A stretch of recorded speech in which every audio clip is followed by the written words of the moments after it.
everybody, it's Old School Heart, aka Tiffany, if you are watching this on Facebook. This is episode 8 of Sitting in Your Pew, a church review. I want to say thank you to everybody that watched episode 7 of Sitting in Your Pew, where I went to 1 Corinthians Missionary Baptist Church, where the pastor is Angela Spivey. If you have not watched this episode, do yourself a favor and watch this episode.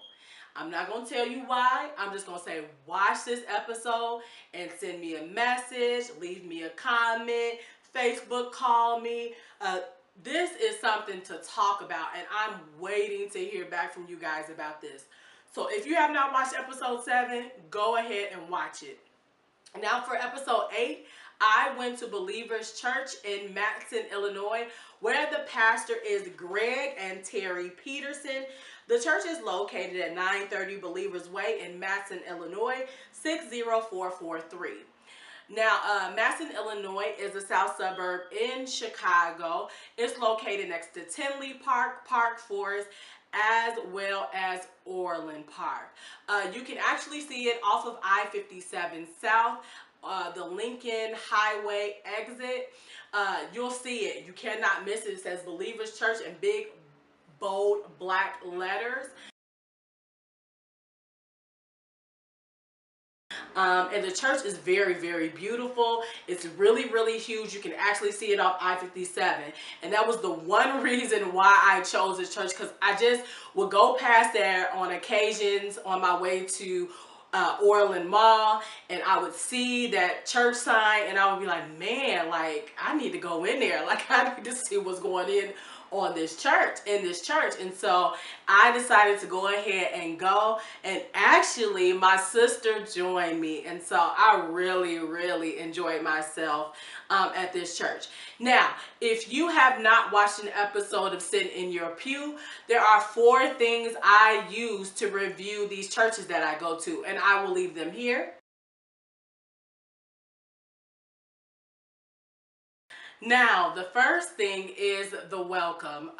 So we arrived to the church at exactly 11 o'clock. There were 2 men standing right in front of the doors. They greeted us as we came in. They had greeters as we went into the sanctuary. And the church is beautiful, guys. The church is really nice. I just want to talk about it really quickly. They had a place for mothers who were breastfeeding.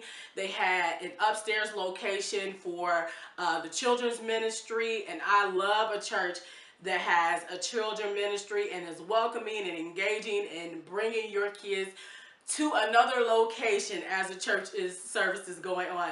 I can appreciate that. And it's just a beautiful church. We were able to sit wherever we wanted.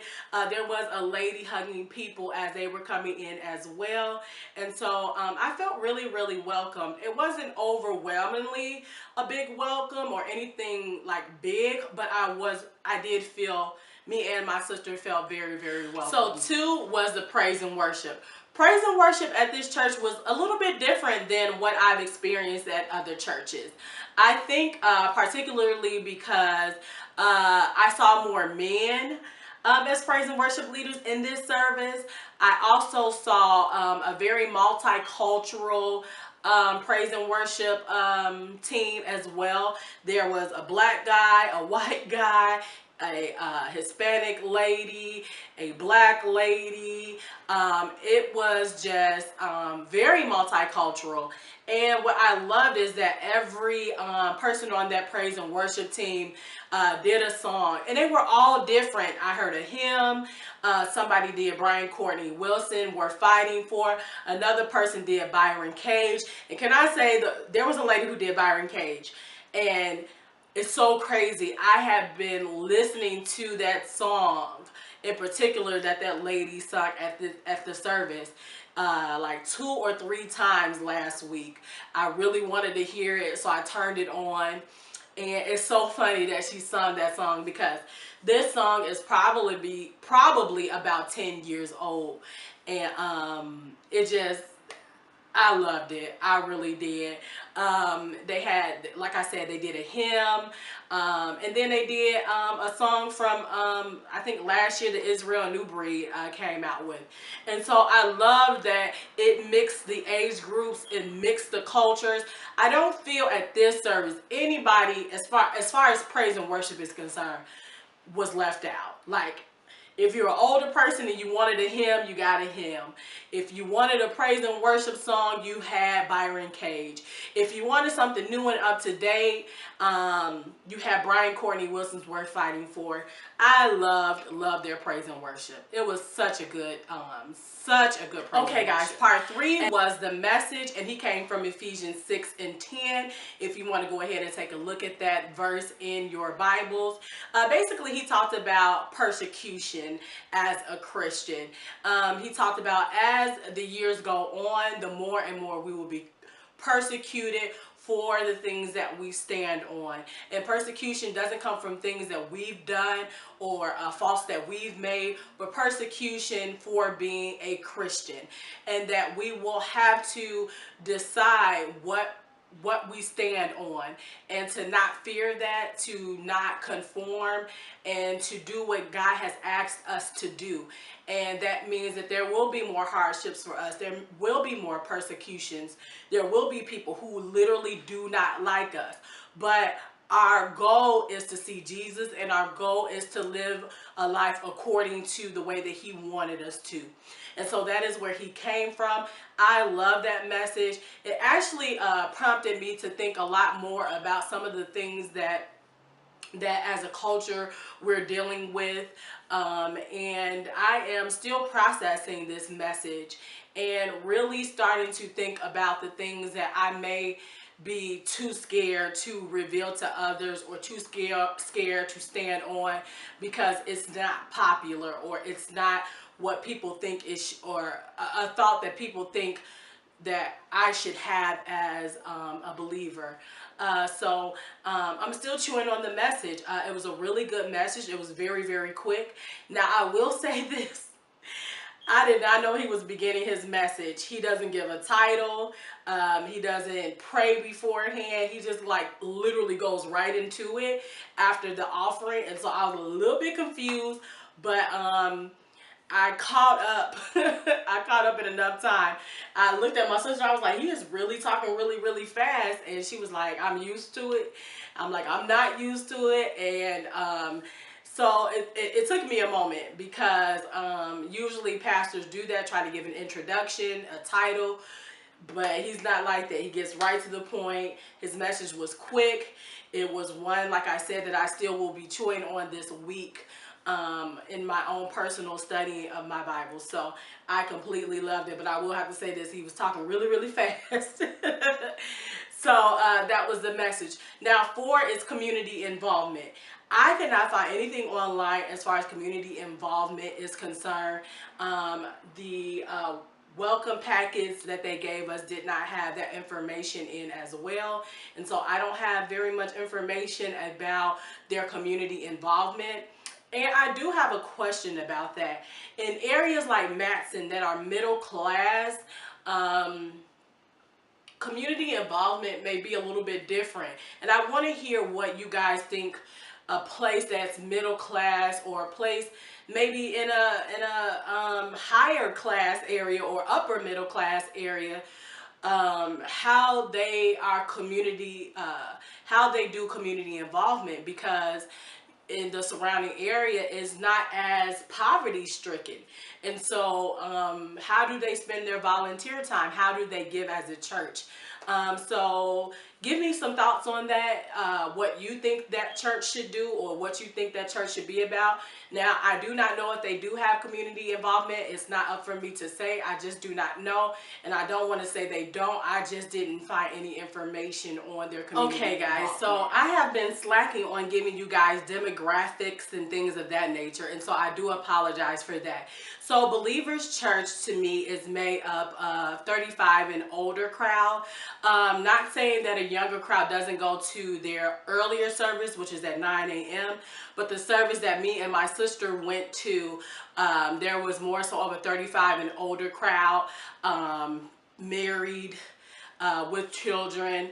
And so if you are younger, this may not be the church for you. I'm not sure how the 9 o'clock service is, but as a younger person, I'm not seeing anybody go at 9 a.m. unless they want to. I know for me personally, I've told you guys millions of times, I don't like getting up early on Sundays. And so anybody younger than me would maybe have the same sentiments. So like I said, it is an older crowd, predominantly African American, even though there were other cultures mixed in there, but predominantly African American. I love this church. It's not one of my favorites, but I did enjoy the service. I really enjoyed the message. Now I will say this, out of all of the messages that I've been to, this one I'm going to ponder on a lot more, just because it's some things that I have been thinking about anyway. And so it was kind of cool for him to challenge my study in the Word. And so I loved his message. I really did feel welcome there. And even after the service, if you're a visitor, they give you a little bag with chocolates in it. It gives you a little bit more information about what the church believes, how the church was started. And so it's really, really nice. They also have coffee and donuts for visitors at the end. So they really do make you feel welcome. Like I said, I love the praise and worship. I love the diversity of the praise and worship. I really, really enjoy that you get different types of genre of music, Christian music in that service. The building is beautiful. It's such a nice building, and I love that it's right. It's right where it needs to be. Right, you can see it right from I-57 South, and so I love that as well. So like I said, I enjoy my time there. It's not one of my favorites, like I said, but it was really, really, really a good service. And one thing that I did find out that they do that's a little bit different than some of the other churches that I've been to is some churches have small groups, or what they call life groups. They do life groups in February and September. They just started a life group. Now, what's different about their life group is their video recording. So they do a video recording of a life group, and this is an 8 to 10 week class. And they go from there, I guess, through video, which is way different than I've ever heard of any small group doing before. But it's something to check out. Once again, I went to Believers Church in Matteson, Illinois. The church is located at 930 Believers Way in Matteson, Illinois, 60443. The pastor is Greg and Terry Peterson. They have 2 services, a 9 a.m. and 11 a.m. There's way more than enough parking. The building is beautiful. I love that building. It's great that it's right off of I-57 South. You cannot miss it at all. I love their location. And so I completely enjoyed myself at this church. Look out for episode 9 of Sitting in Your Pew. I have been holding off on going to this church for quite a while. I missed this church's anniversary already. I don't know why I keep pushing this church back, but next week I am going to this church. So you have to stay tuned to see this review. I think you will enjoy it. Now on Thursdays at 7 p.m., Corey and I have a show called Who's Gospel, where we discuss Christian cultural issues, discussions. So please join us on Facebook. If you are on Facebook, add me. But you won't want to miss our topic for this Thursday. Once again, that's Thursday at 7 p.m. Facebook Live. This is Tiffany, aka Old School Heart, if you are watching this on YouTube. This is Sitting in Your Pew, episode 8. Thanks and have a good night.